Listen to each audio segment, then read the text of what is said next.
तो अभी 14 तारीख को जो तिथि है वो हम लोग वैष्णवों के लिए सबसे बड़ा तिथि है, सबसे बड़ा उत्सव है। राधा अष्टमी आ रही है, जिस दिन की राधा रानी जी का अपीयरेंस डे है। तो इसीलिए हम लोग आज श्रीमती राधा रानी के बारे में कुछ चर्चा करने का प्रयास करेंगे। श्रीमती राधा रानी के लिए चर्चा करने का प्रयास करना उसी प्रकार से है जिस प्रकार से कोई चींटी ये कहे कि उसने पृथ्वी को धारण किया हुआ है। तो ये हम लोगों का एक बाल सुलभ प्रयास है, और ये बाल सुलभ प्रयास हम लोग इस विश्वास से करते हैं कि श्रीमती राधा रानी सर्व करुणामयी हैं। तो इसीलिए लाडली जी हम लोग जो चर्चा करेंगे, अपनी करुणावश अहेतु की करुणावश उसे स्वीकार कर लेंगी। इसी आशा के साथ हम लोग थोड़ा श्रीमती राधा रानी, उनकी लीलाओं और उनके तत्व के बारे में चर्चा करने का प्रयास करेंगे। ओम अज्ञानतिमिरान्धस्य ज्ञानाञ्जनशलाकया चक्षुरुन्मीलितं येन तस्मै श्रीगुरवे नमः। नमः ओम विष्णुपादाय कृष्णप्रेष्ठाय भूतले श्रीमते भक्तिवेदांत स्वामी निति नामिने। नमस्ते सरस्वती देवे गौरवाणी प्रचारिणे निर्विशेष शून्यवादी पाश्चात्य देश तारिणे। श्री कृष्णा चैतन्य प्रभु नित्यानंद श्री अद्वैत गदाधर श्रीवासादि गौर भक्त वृंद। हरे कृष्णा कृष्णा कृष्णा हरे हरे, हरे राम राम राम हरे हरे। तप्त कांचन गौरांगी राधे वृंदावनेश्वरी वृषभानुसुते देवी प्रणमामि हरिप्रिये। हे कृष्ण करुणा सिंधो दीनबंधो जगत्पते गोपेश गोपिका कांत राधा कांत नमोस्तुते। तो सबसे पहले तो ये समझना है कि भगवान श्री कृष्ण भगवत गीता के अध्याय 2 में कहते हैं कि ये आत्मा का विषय इतना गूढ़ है कि इसे लोग सुन के भी नहीं समझ पाते हैं। श्रुत्वा अप्येनम वेद न चैव कश्चित। हम लोग वास्तव में अज्ञान से बद्ध हैं, इसलिए शरीर को ही स्वयं मान लेते हैं, जबकि शरीर मेरा है, मन मेरा है, बुद्धि मेरी है। फिर भी आत्मा को भी नहीं समझ पाते। तो वेद कहता है कि परमात्मा आत्मा के भी आत्मा है। तो जब आत्मा को ही नहीं जाने तो परमात्मा को कैसे जानेंगे। और आगे वेद कहता है कि श्रीमती राधा रानी परमात्मा परम ब्रह्म भगवान श्री कृष्ण की भी आत्मा है। तो आत्म तत्व को जब समझ पाना इतना कठिन है, तो उस आत्म तत्व के आत्म तत्व के आत्म तत्व को समझ पाना निश्चित ही अत्यंत कठिन होगा। फिर भी बाल प्रयासवत आज हम लोग श्रीमती राधा रानी के विषय में कुछ चर्चा करने का प्रयास करेंगे। उम्मीद है आप सब पूर्ण तन्मयता के साथ इसको श्रवण करेंगे। अगले 1 घंटे तक किसी भी प्रकार का आलस्य, निद्रा, इसका पूर्णतया त्याग करेंगे और ध्यान पूर्वक परम करुणामयी भगवान श्री कृष्ण की हृदय अमृत स्वरूपा श्रीमती राधा रानी के लीला और उनकी कथाओं का श्रवण करेंगे। तो सर्वप्रथम हम लोग ये जानते हैं कि जो राधा नाम है, ये राधा नाम की उत्पत्ति क्या है। तो राधा नाम की उत्पत्ति राध धातु से हुई है, जिसका उपयोग आराधना टू वर्शिप के संदर्भ में होता है। तो राधा का अर्थ है भगवान श्री कृष्ण की सर्वोपरि पूजा या आराधना जो करती हैं उसे राधा कहते हैं।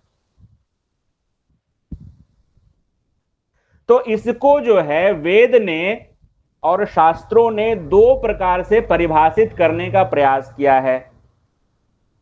एक तो राधा का अर्थ हुआ है कि जो भगवान श्री कृष्ण की परम आराधिका है वो राधा, और दूसरे रूप में वेद कहता है कि जो भगवान जिनकी आराधना करते हैं वो राधा। तो आइए हम लोग जो है दोनों का वेद और शास्त्र प्रमाण देखते हैं और उस पर चर्चा करते हैं। तो कृष्णेन आराध्यते इति राधा, जो भगवान श्री कृष्ण की सर्वोच्च आराधना करे उसे राधा कहते हैं। तो प्रमाण स्वरूप हम लोग ऋग्वेद श्री राधोपनिषद में चलते हैं, जहां पे सनक आदि ऋषि भगवान ब्रह्मा जी से यह प्रश्न करते हैं, कह परमो देवः, परम देवता कौन है?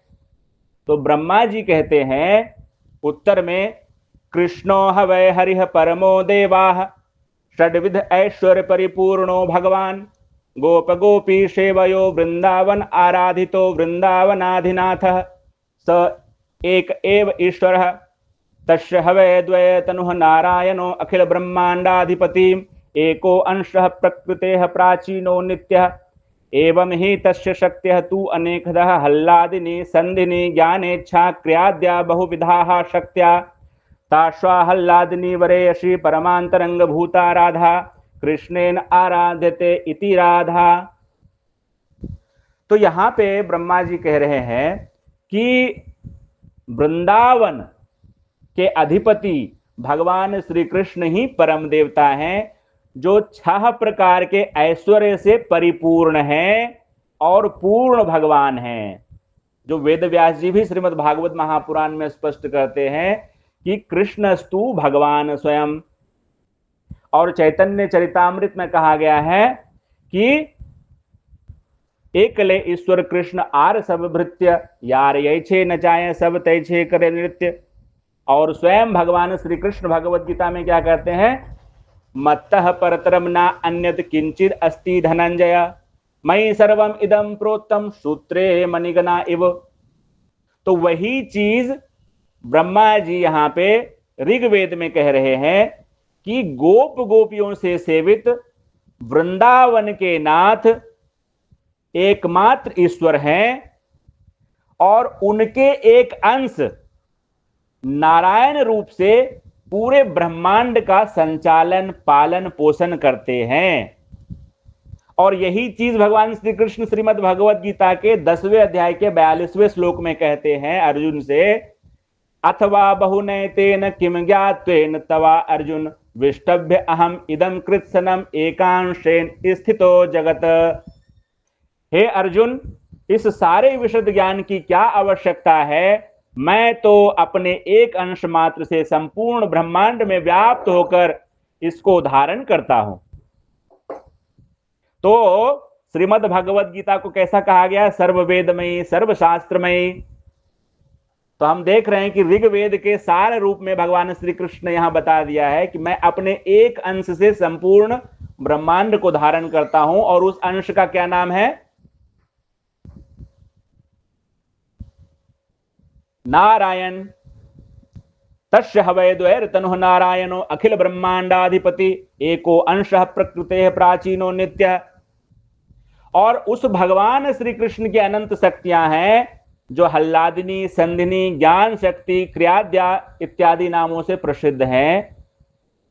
और उन समस्त शक्तियों में से जो भगवान श्री कृष्ण की हल्लादिनी शक्ति है, श्रीमती राधा रानी स्वरूपा आनंददायिनी शक्ति, वह सर्वश्रेष्ठ शक्ति है, और वह शक्ति भगवान श्री कृष्ण की नित्य आराधना करती है। तो यह ऋग्वेद से बता दिया। अब श्रीमद् भागवत महापुराण में आइए हम लोग चलते हैं। श्रीमद् भागवत महापुराण में दसम स्कंध के 30वें अध्याय के 28वें श्लोक में वर्णन आता है कि जब भगवान श्री कृष्ण समस्त गोपियों के साथ रास क्रीड़ा में नृत्य कर रहे हैं, तो उस वक्त भगवान श्री कृष्ण अपनी परम प्रियतमा श्री राधा रानी को लेकर के एकांत स्थल में चले जाते हैं, अर्थात रास मंडल से अंतर्ध्यान हो जाते हैं। उस वक्त विरह में समस्त गोपियां जो है वो भगवान श्री कृष्ण और राधा रानी को ढूंढते हुए कहती हैं, अनयाराधिता नूनम भगवान हरिरेश्वर, कि जब वो ढूंढ रही होती हैं भगवान श्री कृष्ण को, तो उनको क्या दिखाई पड़ता है? 4 चरण चिन्ह दिखाई पड़ते हैं, जिसमें कि भगवान श्री कृष्ण के 2 चरण चिन्ह हैं और 2 राधा रानी के चरण चिन्ह हैं।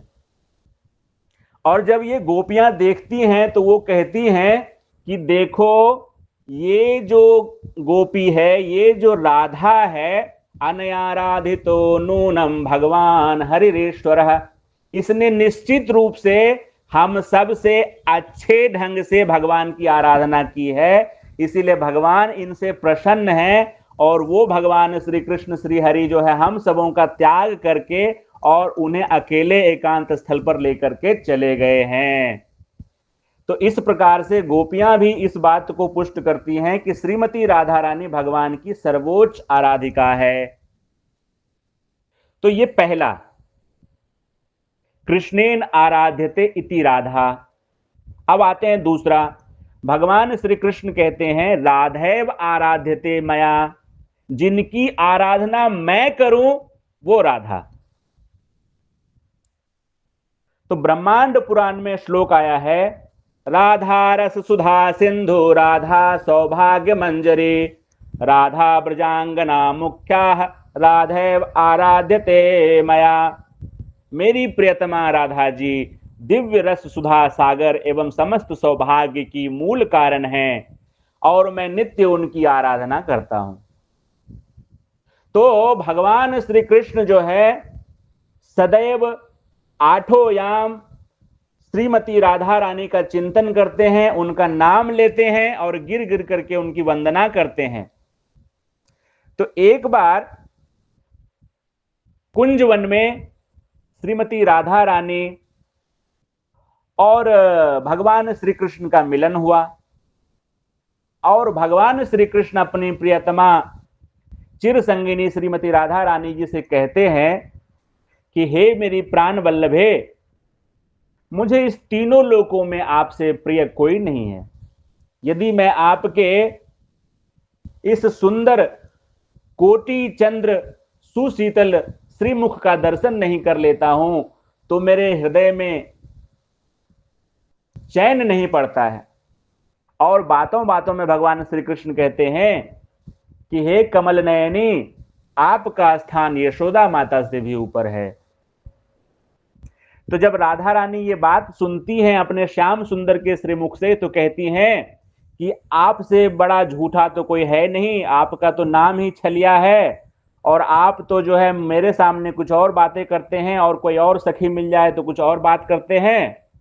तो ये जो आपने बढ़ा चढ़ा करके बात कही है कि यशोदा मैया से भी मेरा स्थान ऊपर है, तो ये बात आपने ठीक नहीं कही। तो भगवान श्री कृष्ण कहते हैं कि हे मेरी प्राण वल्लभे श्रीमती राधा रानी, बहुत शीघ्र ही आपको पता चल जाएगा कि आपका स्थान यशोदा मैया से भी ऊपर है। स्वयं वो आपके श्री चरणों पर गिर करके जो है प्रार्थना करेंगी। तो इसके कुछ ही दिनों के बाद, 3-4 दिनों के बाद क्या हुआ कि यशोदा मैया देखती हैं कि उनके आंगन में त्रिभंग ललित भगवान श्याम सुंदर जो है उनको श्रीमती राधा रानी और उनकी सखियां जो है वो नृत्य करवा रही हैं। कोई गोपी जो है भगवान श्री कृष्ण को इधर से ठुमके लगा रही है, कोई गोपी उधर से ठुमके लगा रही है और भगवान श्री कृष्ण घिर घिर के नाच रहे हैं। तो जब इस प्रकार से यशोदा मैया देखती हैं तो वो भागती हुई आती हैं और कहती हैं कि रुको रुको गोपियों, तुम लोग कितनी दुष्टा हो, देखो मेरा कृष्ण जो है अभी गैया चरा करके आया है, मेरा कृष्ण बहुत थका हुआ है, तुम इसे परेशान मत करो। लेकिन गोपियों ने और श्रीमती राधा रानी ने यशोदा मैया की बात पे ध्यान नहीं दिया और वो भगवान श्याम सुंदर को इसी प्रकार से नृत्य करवाती रही। तो जब यशोदा मैया क्रोधित हो गई तो उन्होंने उच्च स्वर में उनसे कहा कि रुक जाओ, मेरे कृष्ण को तुम लोग परेशान मत करो। तब श्रीमती राधा रानी कहती हैं और अन्य गोपियां कहती हैं कि मैया ये तुम्हारा कृष्ण नहीं है, ये मेरा कृष्ण है, ये हमारा कृष्ण है।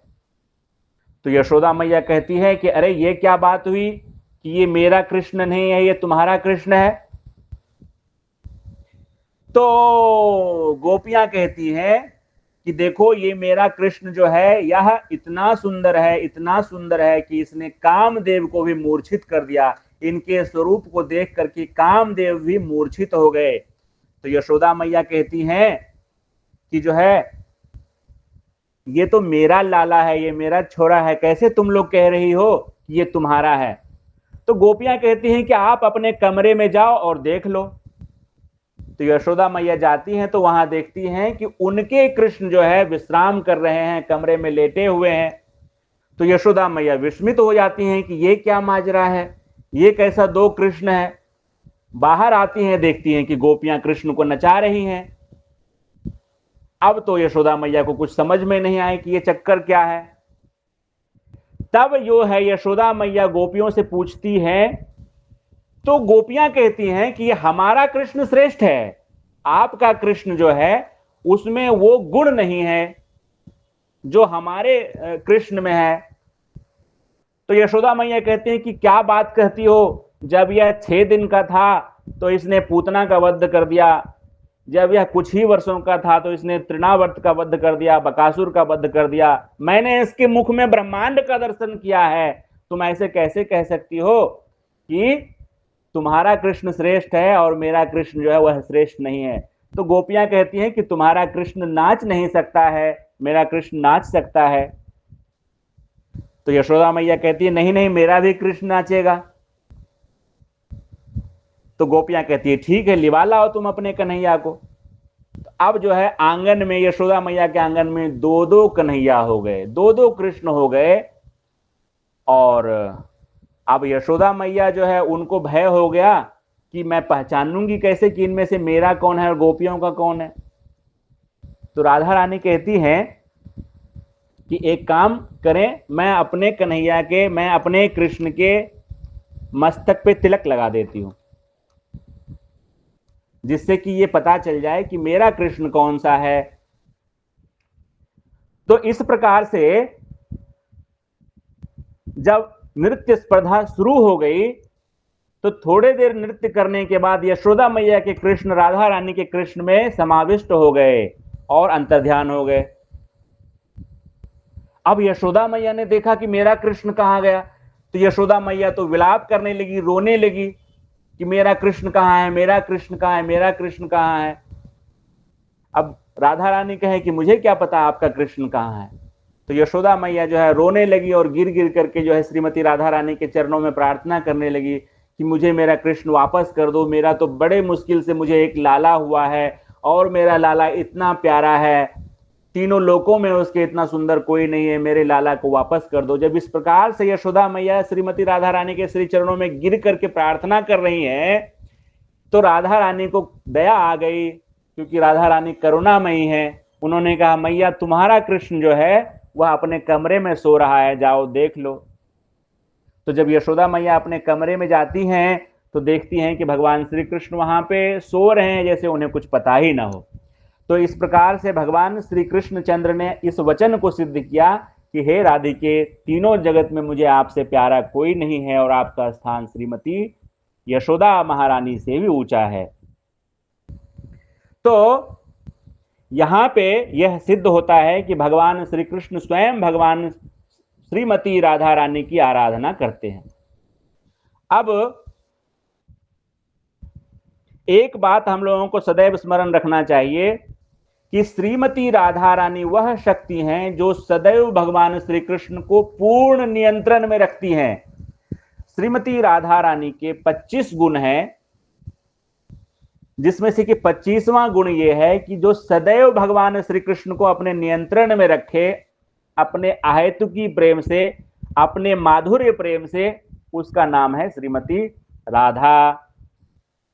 तो एक उपनिषद है श्री राधिका तापनियोपनिषद, उसमें समस्त ऋषि मनीषियों ने एक प्रश्न किया कि कस्मद राधिकाम उपासते, श्रीमती राधा रानी की उपासना क्यों की जाती है।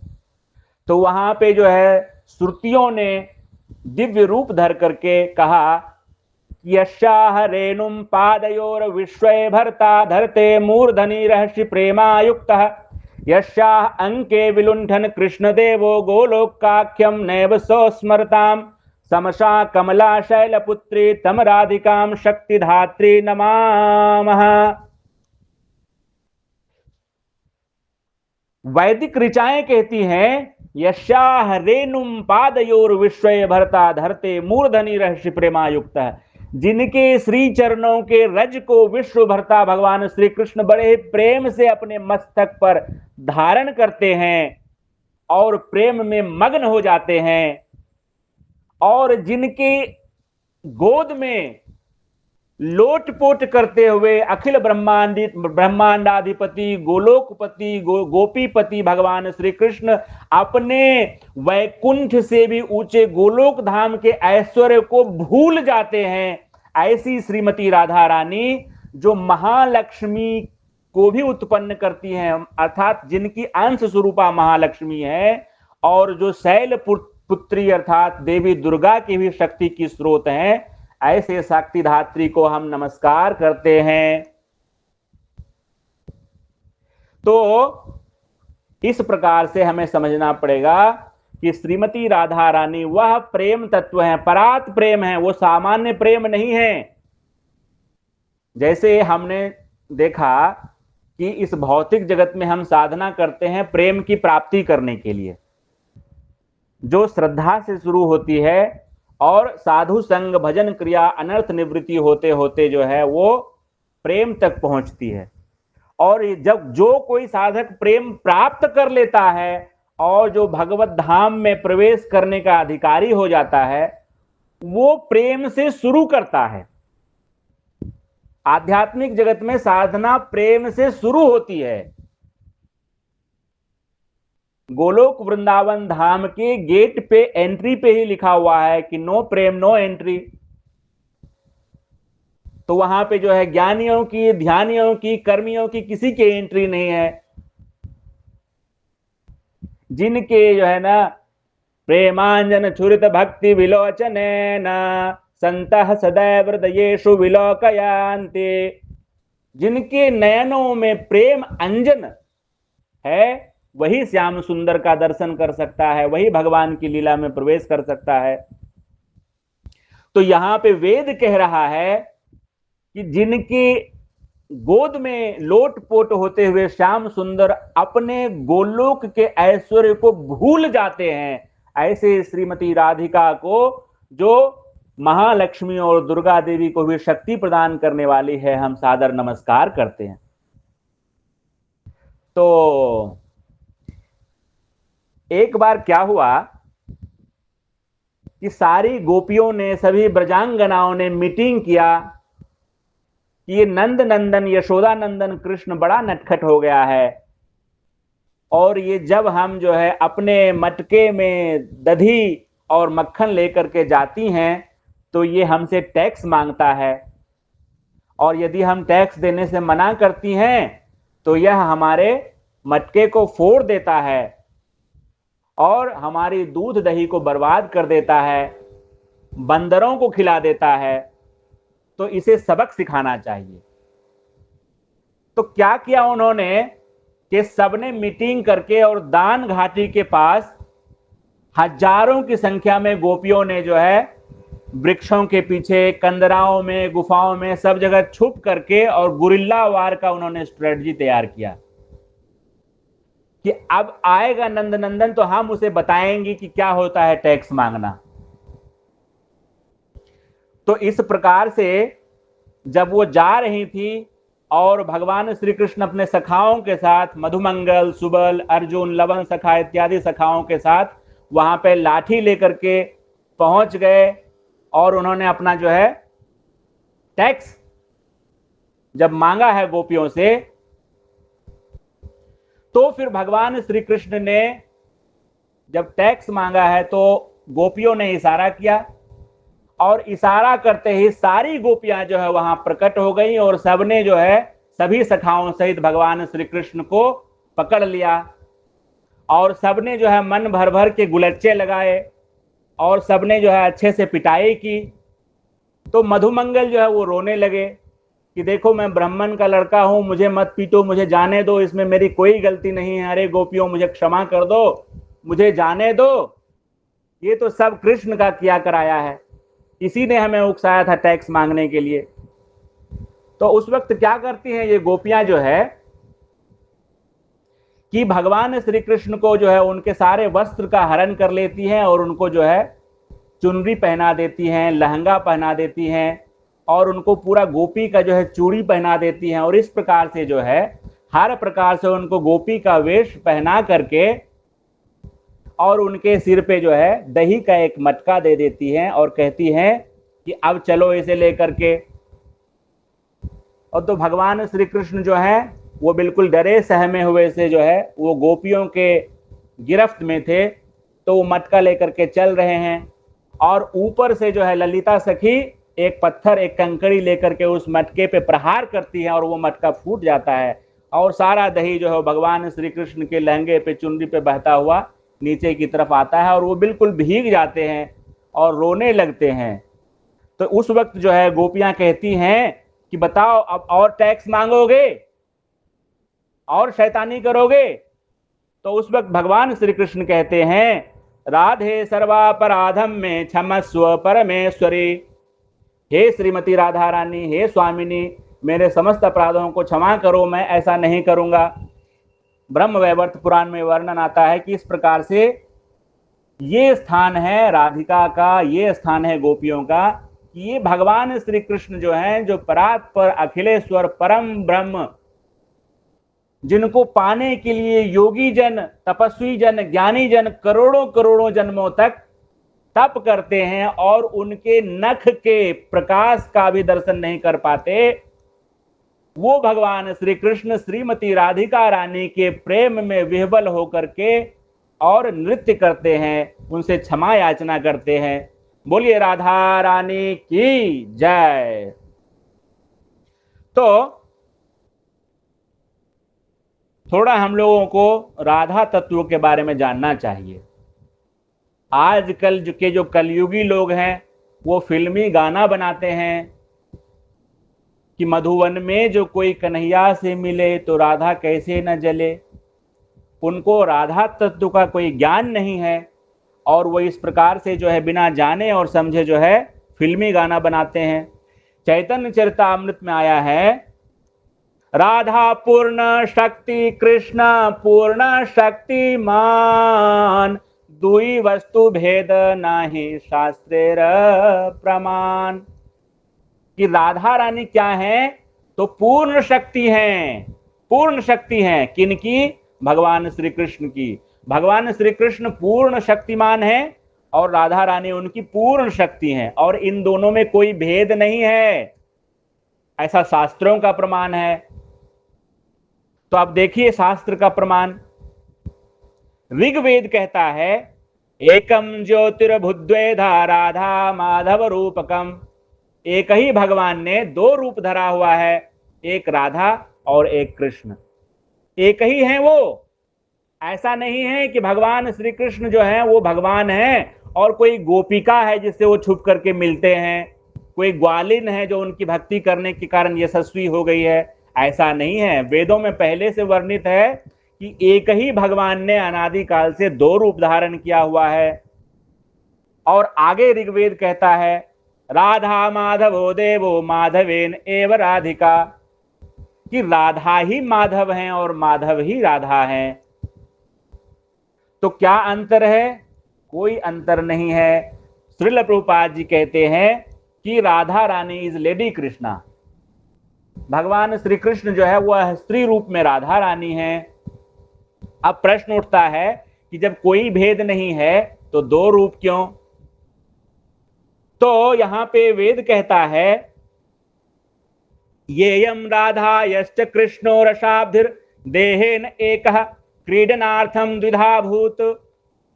एक देह भगवान ने दो रूप धारण इसलिए किया है क्योंकि वह लीला कर सकें। क्रीडनार्थ द्विधा भूत, क्रीड़ा करने के लिए क्या हो गए? वो एक से दो हो गए। तो कैसी कैसी क्रीड़ा करते हैं? तो एक बार श्रीमती राधा रानी भगवान श्री कृष्ण से मिलने के लिए आई, कुंज में मिलने के लिए आई। निकुंज में विराजे घनश्याम राधे राधे। तो निकुंज में मिलने आई तो राधा रानी अत्यंत ही मर्माहत थी और रो रही थी। तो भगवान श्री कृष्ण ने कहा कि हे प्राण प्रियतमा, आप क्यों रो रही हैं? तो राधा रानी कहती हैं कि अब मुझे नहीं जीना, अब मैं आत्महत्या कर लूंगी। तो भगवान श्री कृष्ण कहते हैं कि क्या हुआ, आप बताइए। तो कहती हैं कि आपसे मिलने के लिए देवता आते हैं, नारद आते हैं, ब्रह्मा आते हैं, शिव आते हैं, गोप गोपी आते हैं, किसी को कोई कुछ नहीं कहता। लेकिन मैं मिलने के लिए आती हूं तो सब कोई कहता है कि ये तो जो है बहुत बड़ी पापिन है, कुलटा है, और मेरे लिए क्या क्या शब्द का प्रयोग करती हैं। वो कहती हैं कि ये तो कलुषित हो गई है, ये राधा जो है ये पतिव्रता नहीं है, और ये छुप छुप करके कृष्ण से मिलती हैं। तो राधा रानी जब इस प्रकार से कहती हैं तो भगवान श्री कृष्ण उनके आंसू को पोंछते हुए कहते हैं कि देवी, आप चिंता मत करिए, मैं शीघ्र ही यह सिद्ध कर दूंगा कि इस ब्रज में यदि कोई पतिव्रता है तो वह राधा है। तो इसके बाद भगवान ने एक लीला किया। भगवान तो लीलाधारी हैं। भगवान बीमार हो गए। बीमार हो गए तो बड़ा तीव्र उनको ज्वर आ गया, आंखें भी न खुले। तो स्वयं वैद्य का रूप धर करके भी आ गए इलाज करने के लिए भगवान। और इलाज करने के लिए जब आए तो वहां पे नंद बाबा को कहते हैं कि इलाज तो मुझे पता चल गया है, लेकिन उसके लिए जो जल की आवश्यकता है, वो जल जो है उसको लाने का कुछ कंडीशन है, कुछ शर्त है। तो बोले क्या शर्त है बताइए। बोले कि एक घड़ा लीजिए, उसमें 1000 छिद्र हो, एक घड़े में 1000 छिद्र हो, और यमुना जी के बीच से लाना है उस पानी को उस घड़े में भर करके, और जो है बाल से बने हुए पुल पे चल करके जाना है। बाल से बने हुए पुल पे जाना है। तो अब ये बात जो है सब जगह पहुंच गई। तो जटिला और कुटिला, जटिला जो है वो राधा रानी की सास का नाम है और कुटिला उनकी ननद का नाम है। तो सास और ननद तो विशेष रूप से जो है उनको ताना मारती थी कि तुम पतिव्रता नहीं हो, तुम कृष्ण से मिलती हो। तो उनको कहा गया कि आप ले आइए भाई, आप पतिव्रता हैं जो है। तो वो गई, घड़ा लेकर के जब वो गई तो जब गई तो वहां पे बाल का पुल बना करके उस पर जब चढ़ी तो पहले ही कदम में वो छपाक से गिर गई और वहां पे जो है पानी नहीं ला पाई। इस प्रकार से सबों ने प्रयास किया अपने कृष्ण के लिए, अपने श्याम सुंदर के लिए, अपने प्राण प्रियतम के लिए कि मेरा कान्हा किसी तरह से ठीक हो जाए, लेकिन किसी का भी प्रयास सफल नहीं हुआ। तो उस वैद्य ने कहा कि जब सबने ट्राई कर ही लिया है तो राधा को भी बोलो वो भी ट्राई कर ले। तो बोला अरे किसका नाम ले लिया, वो कुलटा है, वो कहां से पतिव्रता है, वो तो जो है छुप छुप करके मिलती है कृष्ण से। लेकिन भगवान श्री कृष्ण का जब स्वास्थ्य ठीक नहीं हो रहा है तो ठीक है, राधा को भी ट्राई करने के लिए बोला गया। तो राधा रानी जब गई हैं यमुना जी के पास, जब गई हैं तो पूरे यमुना में उनको कृष्ण कृष्ण ही नजर आ रहे हैं, सब जगह कृष्ण कृष्ण ही नजर आ रहे हैं, और मुस्कुराते हुए संकेत दे रहे हैं कि हे राधा रानी, आप मेरे मस्तक पर सिर रख करके आप यमुना के मध्य आ जाइए। और इस प्रकार से राधा रानी जो है वो यमुना के मध्य चली गई हैं। और जब उन्होंने जल को भरा तो भगवान श्री कृष्ण जो है वो क्या है, कुछ भी करने में समर्थ हैं।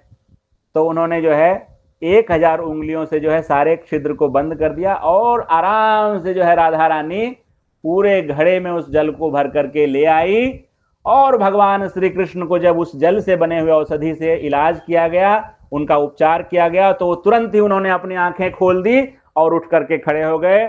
और पूरे ब्रज में जो है ये बात फैल गई कि अरे राधा रानी तो बड़ी पतिव्रता है, राधा रानी से बड़ी तो कोई पतिव्रता ही नहीं है।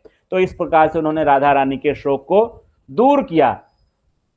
इसी प्रकार से जो है यहां पे इसलिए मैं विस्तार दे रहा हूं कि वेद कहता है कि देहेन एक क्रीडनार्थ द्विधा भूत, एक देह दो बने हैं क्रीड़ा करने के लिए। तो श्रीमती राधा रानी जो है वो प्रत्येक रविवार को सूर्य उपासना के लिए फूल चुनती हैं और फूल लेकर के और नैवेद्य लेकर के, मिष्ठान लेकर के और उपासना करने के लिए सूर्य कुंड जाती हैं। तो मधुमंगल जो है भगवान श्री कृष्ण के साथ, उनको मिष्ठान बहुत पसंद है। वो ब्राह्मण कुमार है ना, तो जैसे ही उनको जो है चमचम, संदेश, रसगुल्ला, मिठाई, जलेबी दिखती है तो उनको खाने की खूब इच्छा होने लगती है।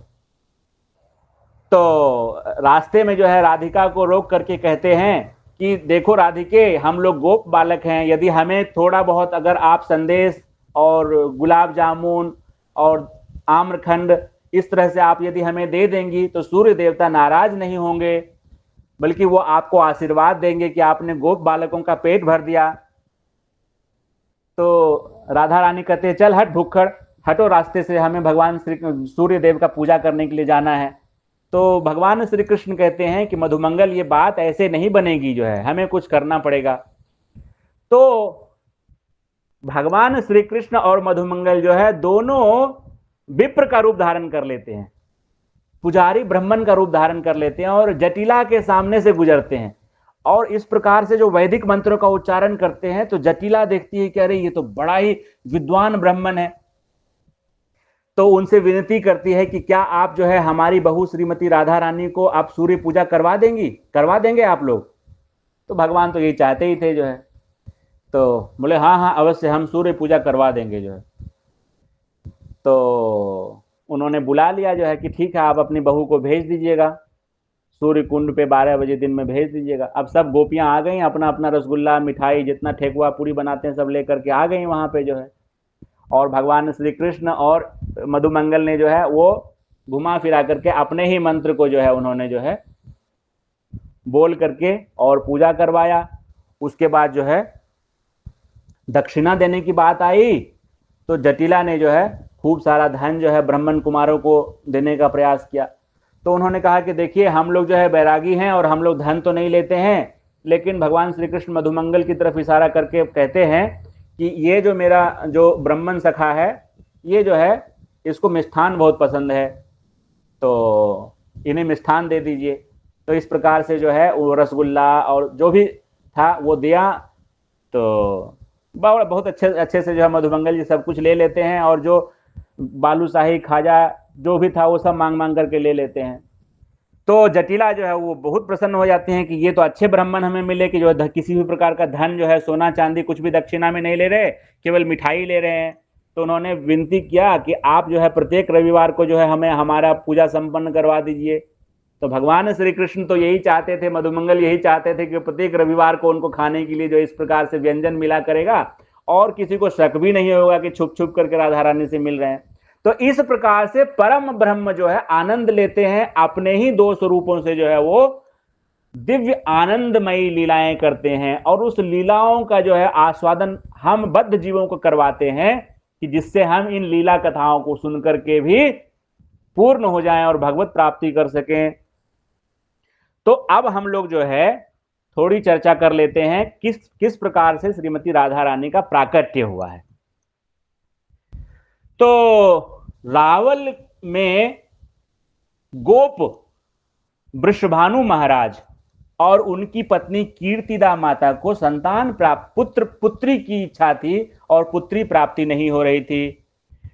तो पुत्री की इच्छा से जो है वृषभानु महाराज और कीर्तिदा सुंदरी माता ने गिरिराज महाराज की तलहटी में माता कात्यायनी की घोर तपस्या की और तब माता कात्यायनी ने उन्हें संकेत दिया और कहा हरि नाम बिना वत्स कर्ण शुद्धिर न जायते तस्मात् श्रेयस्करम राजन हरि नामानुकीर्तन गृहन हरि नामानि यथाक्रम।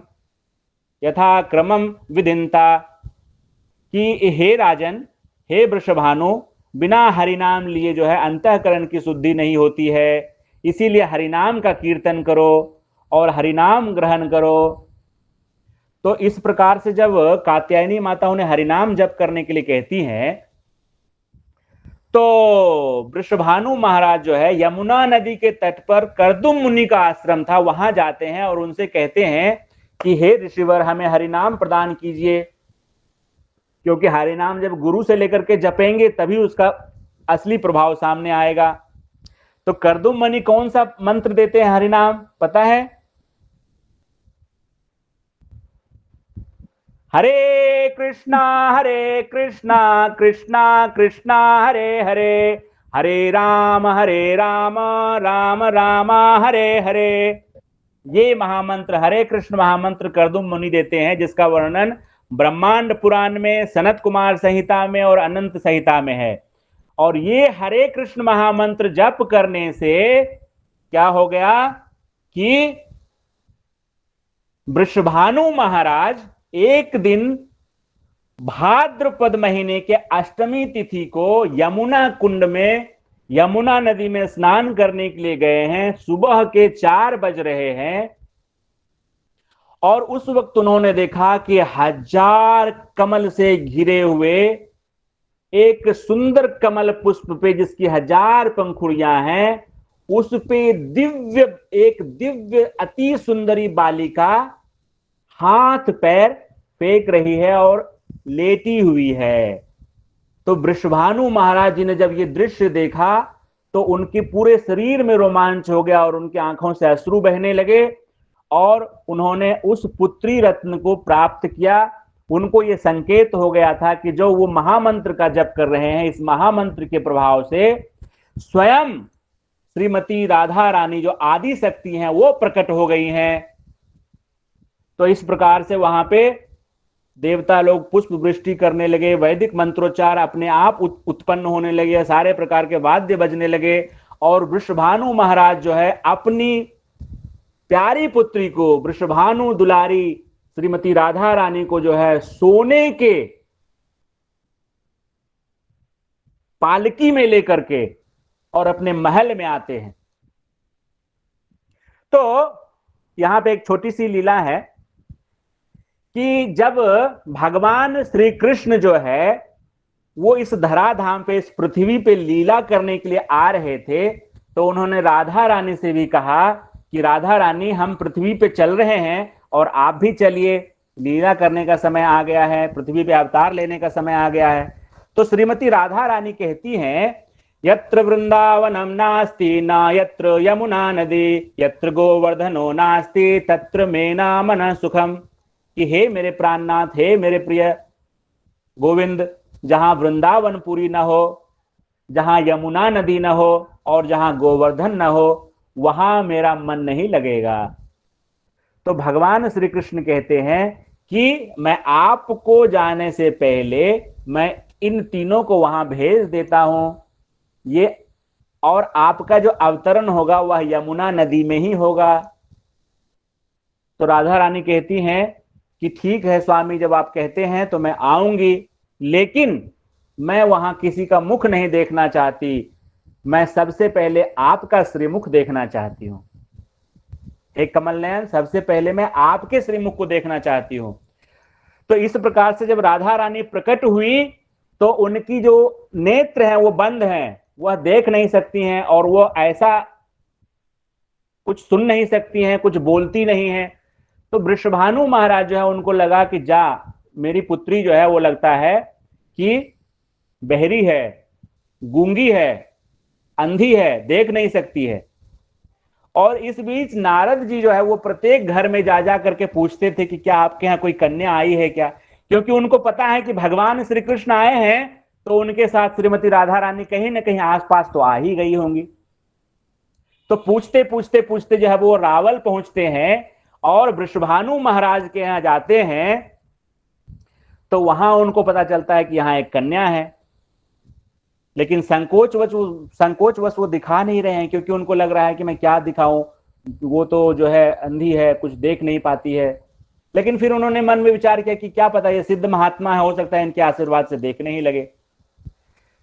तो जब नारद जी अंदर जाते हैं तो अंदर जाते हैं, वो राधा रानी के तेज को, उनके ज्योति को देख करके, उनकी आभा को देख करके समझ जाते हैं कि यही आदि शक्ति हैं, और दंडवत प्रणाम करते हैं और गिर गिर के स्तुति करते हैं राधा रानी के चरणों में। फिर राधा रानी ने नारद जी को अपने नित्य किशोरी रूप का दर्शन दिया है, जिसको देख करके नारद जी जो है वह दिव्य आह्लाद में उन्मत्त होकर के मूर्छित हो गए, समाधिस्थ हो गए वहीं पे।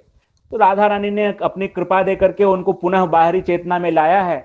और जब नारद जी वहां से जाते हैं तो वृषभानु जी उनसे कहते हैं कि हे ब्रह्मन देवता, हे नारद जी, आप जो है कुछ ऐसा उपाय बताइए कि जिससे जो है मेरी पुत्री वो देखने लगे। तो नारद जी कहते हैं कि हाँ, ये तो बहुत सरल है, आप एक बहुत बड़ा उत्सव कीजिए और इस उत्सव में जो है आप अपने मित्र नंद महाराज को बुलाइए, यशोदा मैया को बुलाइए, और उनके घर में जो एक लाला है कृष्ण नाम का, उसको बुलाना मत भूलिएगा।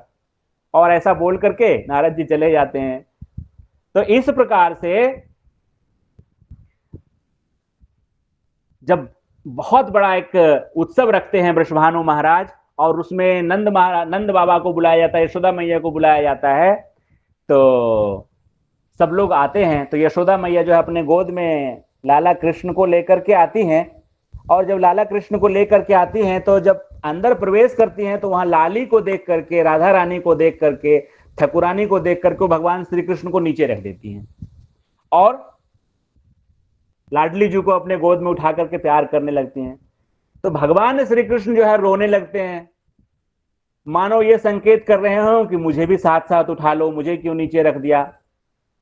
और इस प्रकार से जो है एक तरफ से जो है यशोदा मैया जो है वो लाडली जी को उठाते हैं, और एक तरफ से जो है लाल जी को उठाते हैं, कन्हैया को उठाते हैं, और फिर कन्हैया जो है अपने पैर से राधा रानी का स्पर्श करा करके ये संकेत देते हैं कि हे मेरी प्राण प्रियतमा, मैं आ गया हूं, आंखें खोलो। और इस प्रकार से जो है राधा रानी पहली बार आंखें खोलती हैं और अपने श्याम सुंदर का दर्शन करती हैं। बोलिए लाडली लाल की जय, बोलिए राधा रानी की जय। और अश्रु धार करते हैं वो लोग, इतना उनका दिव्य प्रेम है, इतना दिव्य उन्माद है कि आप वृंदावन में जाएंगे, आप बरसाने में जाएंगे तो वहां प्रेम कुंड है, जहां राधा रानी भगवान श्री कृष्ण से के विरह में रो रो करके कुंड तैयार कर देती हैं, और भगवान श्री कृष्ण राधा रानी के लिए रो रो करके कुंड तैयार कर देते हैं। लेकिन ये रोना जो है वो हम लोगों का ऐसा रोना नहीं जैसे हम लोग कोरोना में रोते हैं, वो प्रेम के अश्रु हैं। उस प्रेम के अश्रु में जो आनंद है वो ब्रह्मानंद में भी वो सुख नहीं है, ये दिव्य अश्रु हैं। तो इस प्रकार से जो है राधा रानी का प्राकट्य होता है। और बाद में जो है वहां से जब कंस जो है, वो कंस ने क्या आदेश दिया अपने सभी जो है मित्रों को कि सब जितने भी जो है नवजात शिशु हैं सबका वध कर दो। तो उस कंस के आतंक से रक्षा करने के लिए नंद बाबा भी जो है भगवान श्री कृष्ण को लेकर के गोकुल चले जाते हैं, बाद में गोकुल से वृंदावन चले जाते हैं। और वृषभानु जी और कीर्तिदा सुंदरी माता जो है वो भी अपने लाडली को लेकर के बरसाने चली जाती हैं। तो फिर वहां से आगे जो है किशोरी जी की और किशोर जी की जो नित्य लीला जो है वो वृंदावन धाम में घटती है। तो श्रीमती राधा रानी हैं कौन, इसका हमने देखा कि वो भगवान श्री कृष्ण और राधा एक ही तत्व हैं, बस क्रीड़ा के लिए उन्होंने दो रूप धारण किया हुआ है। तो श्रीमती राधा रानी का ऐश्वर्य क्या है, तो एक अत्यंत प्राचीनतम ग्रंथ है, कुछ ग्रंथ का मैं यहां पे रेफरेंस कोट करूंगा जिससे कि हम समझ सकते हैं कि राधा रानी का ऐश्वर्य क्या है। नारद पंचरात्र और ब्रह्म वैवर्त पुराण दोनों ही पुराणों में आया है। देवी कृष्णमयी प्रोक्ता राधिका पर देवता सर्वलक्ष्मीमयी सर्व कांति सम्मोहिनी परा, कि वो भगवान श्री कृष्ण की भी जो है वो देवी हैं, उनके लिए पूज्या हैं, और समस्त देवताओं की स्रोत हैं, सर्व लक्ष्मीमयी हैं, सर्व कांता हैं, वो समस्त गोपियों के भी स्रोत हैं, और वो भगवान को मोहित करने वाली हैं। भगवान कृष्ण का नाम है मदन मोहन, और श्रीमती राधा रानी का नाम है मदन मोहन मोहिनी। जो पूरे संसार को अपनी ओर खींच ले, आकर्षित कर ले, वो कृष्ण, और जो कृष्ण को भी खींच ले अपनी ओर आकर्षित कर ले, वो राधा। तो वो राधा रानी का ऐसा क्या भाव है? राधा रानी का जो भाव है वो महावदन न्याय का है। यदि आप भी राधा रानी के पास चले जाएंगे ना, तो वो इतनी भोली है, इतनी भोली है कि वो बोलेंगी भगवान श्री कृष्ण से कि ये देखिए जो है ये श्वेता माता जी को, ये कितनी अच्छी आपकी भक्ति करती हैं, ये इतना अच्छा भक्ति करती हैं, मैं तो कुछ करती ही नहीं हूं, मैं तो इनके चरणों की धूल भी नहीं हूं। ऐसा उनका भाव है श्रीमती राधा रानी का। वो अपने आप को जो है कुछ मानती ही नहीं है, वो कहती हैं कि मेरे अंदर तो भक्ति है ही नहीं। राधा रानी का वो भाव है, प्रेम का वो भाव है जो भगवान श्री कृष्ण भी नहीं समझ सकते, और उसको समझने के लिए वो गौरांग महाप्रभु के रूप में अवतार लेते हैं।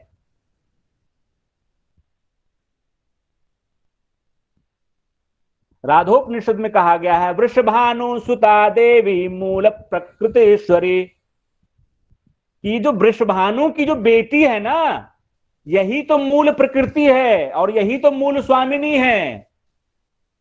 देखिए श्रीमद् भगवत गीता में भगवान श्री कृष्ण कहते हैं 9वें अध्याय के 13वें श्लोक में, महात्मान अस्तु माम पार्थ दैवीं प्रकृतिमाश्रिताः भजन्ति अनन्य मनसः ज्ञात्वा भूतादिम अनन्यम अव्ययम। हे पार्थ, मोह मुक्त महात्मा जन दैवी प्रकृति के संरक्षण में रहते हैं, अर्थात राधा रानी के संरक्षण में रहते हैं। वे पूर्णतः भक्ति में निमग्न रहते हैं, क्योंकि वे मुझे आदि तथा अविनाशी भगवान के रूप में जानते हैं। आगे नारद पंचरात्र में कहा गया है, हरेर अर्धतनुम राधा राधिकार्धतनुम हरिह, कि भगवान श्री कृष्ण की आधा शरीर राधा रानी है और राधा रानी का आधा शरीर भगवान श्री कृष्ण है। तो दो नहीं है, वो अनादि काल से उन्होंने जो है एक भगवान ने अपने आप को दो रूप में विभक्त किया हुआ है, लीला विलास करने के लिए। आगे शास्त्र कहता है, राधा वामांग संभूता महालक्ष्मी प्रकीर्तिता तत्कला कोटि कोट्यांशः दुर्गाद्या त्रिगुणात्मिका। राधा रानी के शरीर के बाएं भाग से महालक्ष्मी उत्पन्न होती हैं। श्रीमती राधा रानी जो मूल प्रकृति ईश्वरी हैं, उनके बाम भाग से महालक्ष्मी उत्पन्न होती हैं, और तत्कला कोटि कोट्यांशः, उनकी कला के करोड़वें अंश से त्रिगुणमयी दुर्गा देवी उत्पन्न होती हैं। सृष्टि स्थिति प्रलय साधन शक्ति रेखा छायैव यस्य भुवनानि विभर्ति दुर्गा इच्छानुरूपमपि यस्य च चेष्टते सा गोविंदमादि पुरुषां तमहं भजामि। तो दुर्गा जी कौन है? वो छाया शक्ति हैं, और किनकी छाया है? वो गोविंद की छाया है। तो गोविंद की जो अंतरंगा शक्ति है वो राधा रानी, और उनकी बहिरंगा शक्ति दुर्गा जी। तो मूल प्रकृति से ही जो है ये माया प्रकृति उत्पन्न होती है।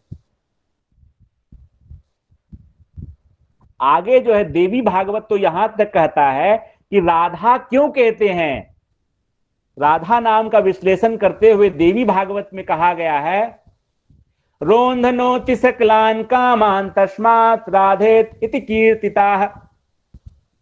यदि कोई थोड़े से आंसू बहा ले, थोड़ा सा रोना धोना कर ले, तो जो सर्व मनोकामना पूर्ण करने वाली देवी हैं, इसीलिए उनका नाम राधा है। तो इसीलिए जो है यदि कोई साधक प्रतिदिन श्रीमती राधा रानी से रो करके प्रार्थना करे कि हे श्रीमती राधा रानी, हे भगवान श्री कृष्ण की आह्लादनी शक्ति, आप कृपया करके मुझे अपने चरणों की सेवा प्रदान करिए, कृपया करके आप हमें वृंदावन धाम में वास प्रदान कीजिए, कृपया करके आप नंद नंदन भगवान श्री कृष्ण की शुद्ध प्रेमा भक्ति प्रदान करिए, तो निश्चित रूप से उस साधक के जीवन में भगवान श्री कृष्ण के प्रेम का उदय होगा। आगे शास्त्र कहता है, आदौ राधा समुच्चार्य पश्चात कृष्णं परात् परम स एव पंडितो योगे गोलोकम याति लीलयाम।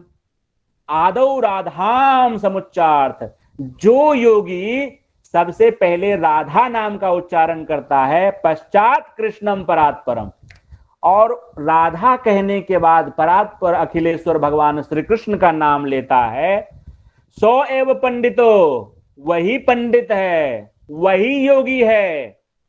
और ऐसा करने से क्या होता है, गोलोक याति लीलयाम, वह अपने नित्य लीला में गोलोक धाम में प्रविष्ट कर जाता है। तो जो महामंत्र हमें गुरु परंपरा से प्राप्त हुआ है, वो महामंत्र क्या है, हरे कृष्णा कृष्णा कृष्णा हरे हरे, हरे राम राम राम हरे हरे। तो ये हरे है, ये राधा रानी का सप्तम रूप है। हरे मतलब हे राधे, राधा को पुकारा जा रहा है, हरे कृष्णा, हे राधे, हे कृष्णा। हरे मतलब सबसे पहले हम राधा रानी को पुकारते हैं, हरे कृष्णा, ये राधा रानी और भगवान श्री कृष्ण का मिलन है। हरे कृष्णा मतलब राधे कृष्णा, ये मिलन है। और फिर जो है इसमें विप्रलंब भी है, विरह भी है। तो जब विरह होता है तो फिर कहते हैं, राधा रानी कहते हैं कृष्णा, और फिर भगवान कृष्ण कहते हैं हरे हरे, और फिर मिल जाते हैं, और मिल करके क्या हो जाते हैं, हरे राम। राम का मतलब, राम मतलब राधा और मां मतलब मदन मोहन, मिल गए, एकदम से मिल गए। हरे राम राम राम हरे हरे। तो ये जो राम है, राम का अर्थ होता है रमनते इति रामः, जो हरे मतलब जो राधा में रमन करने वाले हैं, जो राधा रमन सरकार है, वो है राम। इसलिए हरे राम का मतलब होता है हे राधा मदन मोहन, हे राधा माधव। तो हरे कृष्ण कृष्ण कृष्ण हरे हरे, हरे राम राधायाम रमन्ति इति रामः, हरे राम राम राम हरे हरे। तो इस प्रकार से जो है यदि कोई उच्चारण करता है तो वह निश्चित रूप से गोलोक धाम में प्रवेश कर जाएगा।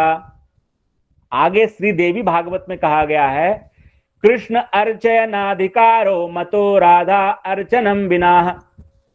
यदि कोई श्रीमती राधा रानी का पूजन नहीं करता है, राधा रानी का अर्चन नहीं करता है, तो उसे भगवान श्री कृष्ण की अर्चना वंदना करने का अधिकार प्राप्त नहीं, अर्थात वह भगवान श्री कृष्ण को प्राप्त करने का अधिकारी नहीं है। तो यदि कोई कोटि जन्म भी कृष्ण कृष्ण कृष्ण कृष्ण कृष्ण कृष्ण कोटि जन्म करो यदि श्रवण कीर्तन, तभू तो न पाए कृष्ण पदे प्रेम धन। ऐसे जो लोग हैं जो श्रीमती राधा रानी भगवान श्री कृष्ण की हल्लादिनी शक्ति, प्राण स्वरूपा, प्राण प्रियतमा, प्राण वल्लभा श्रीमती राधा रानी की उपेक्षा करेंगे, उनको कोटि कोटि जन्मों में भी भगवान श्री कृष्ण के श्री चरणों की कृपा प्राप्त नहीं होगी। और यदि कोई राधा राधा ऐसा उच्चारण करता है तो भगवान श्री कृष्ण कहते हैं कि मैं दौड़ता हुआ आ जाता हूं। आगे जो है वेद कहता है, राधा कृष्णयोर एकासनम एका बुद्धि एकम मनम एकम ज्ञानम एकम पदम एकात्मा एकाकृति अतएव द्वैर्यो नो भेद कालमाया गुणातीत्वात्। राधोपनिषद में कहा गया है कि राधा और कृष्ण जो है एक ही बुद्धि है, एक ही मन है, एक ही ज्ञान है, एक ही पद है, एक ही आत्मा है, और आकृति भी उनकी एक ही है। अतः इन दोनों में भेद नहीं मानना चाहिए। और यदि कोई भेद माने तो ब्रह्म वैवर्त पुराण में कहा गया है, आवयोर भेद बुद्धिम तो यह करोति न राधमः। यदि कोई राधा और कृष्ण में भेद बुद्धि करता है, और या कोई इस प्रकार से समझता है कि अरे वो क्या है, ये राधा कृष्ण इस प्रकार से मिलते हैं और ऐसे करते हैं, जो नहीं समझता इस तत्व को और अनाप शनाप बकवास करता है, उसके बारे में शास्त्र कहते हैं, तस्य वासः काल सूत्रे यावत चंद्र दिवाकरो।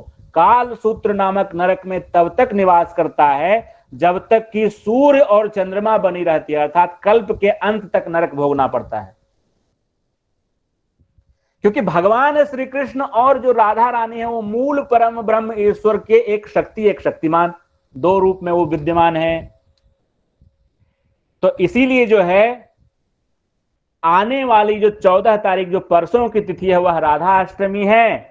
राधा अष्टमी में हम सब अधिक से अधिक श्रीमती राधा रानी के नाम का कीर्तन करें, हरे कृष्ण महामंत्र का जप करें, लाडली लाल जी का अभिषेक करें। सुबह 4 बजे उनका प्राकट्य हुआ है, तो हम सब सुबह उठ करके मंगला आरती करें और सुबह ही हरि नाम का जप करें, राधा रानी जी का अभिषेक करना है। 12 बजे दिन तक उपवास करना है, व्रत करना है। 12 बजे के बाद निश्चित रूप से ठाकुरानी को और ठाकुर जी को भोग लगा करके, लाड लगा करके और तव प्रसाद पाना है उनकी प्रार्थना कर करके।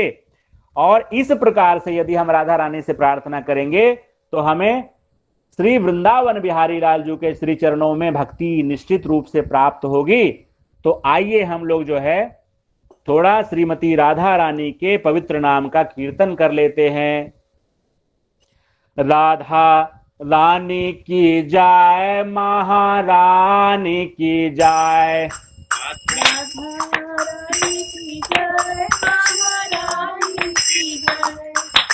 राधा रानी की जय, महारानी की जय, राधा रानी की जय, महारानी की जय, राधा रानी की जय, महारानी की जय,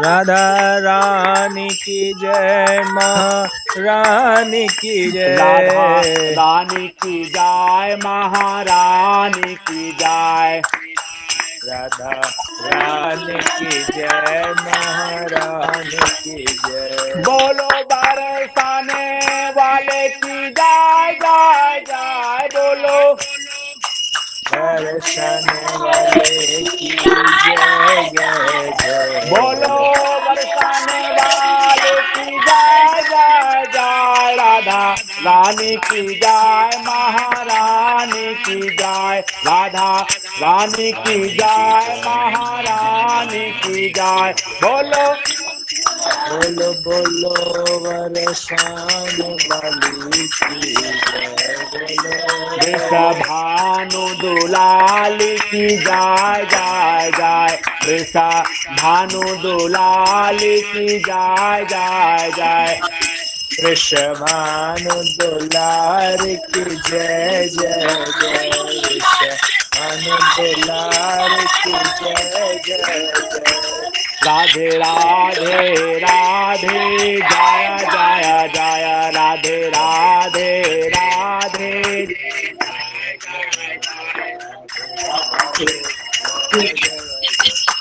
राधा रानी की जय, महारानी की जय, वृषा भानु दुलाल की जय जय जय, वृषा भानु दुलाल की जय जय जय, राधा रानी की जय, महारानी की जय, राधा रानी की जय, महारानी की जय, वृषा भानु दुलाल की जय जय जय, राधा रानी की जय, महारानी की जय। हरे कृष्णा कृष्णा कृष्णा हरे हरे, हरे राम राम राम राम हरे हरे, हरे कृष्णा कृष्णा कृष्णा हरे हरे, हरे राम राम राम हरे हरे। जय जय प्रभुपाद प्रभुपाद प्रभुपाद प्रभुपाद, जय जय गुरुदेव गुरुदेव गुरुदेव गुरुदेव। ओम वांछा कल्पतरुभ्यश्च कृपा सिन्धुभ्य एव च पतितानां पावनेभ्यो वैष्णवेभ्यो नमो नमः।